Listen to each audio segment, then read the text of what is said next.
I mean, you can slice it in different ways. There have been a lot of studies on 1 to 4, and some of them, I'm sure, like mine, it's just because you run out of words. I wanted to do chapters 1 to 6, but there's not enough space in the dissertation. So 1 to 4 is a nice division. Some people would take it all the way to the end of chapter 4. Others might slice it differently.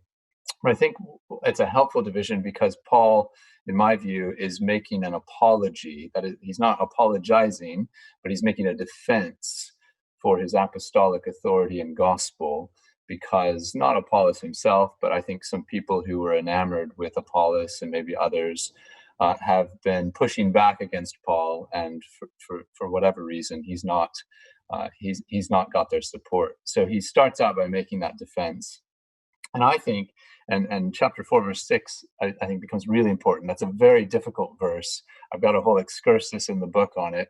But in my view, that helps. That's a kind of hermeneutical key for understanding what Paul's done up to that point. And I think he's after this key aspect of what's the properly wise way, that is the spiritually wise way to evaluate Christ, the word of the cross, but also his ministers and their gospel. So really, what's the spiritual way to evaluate Paul and his gospel, what he calls the foundation he laid as a master builder, which is Christ.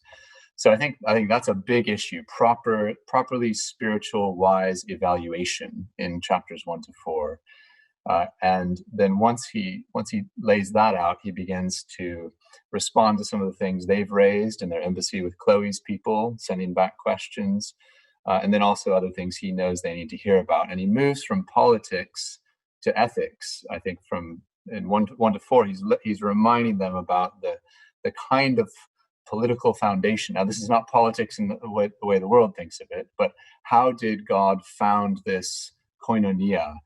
Chapter 1, verse 9. And I think we under-translate that if we go for fellowship. I think instead we're thinking covenanted community that they've been called into in union with Christ.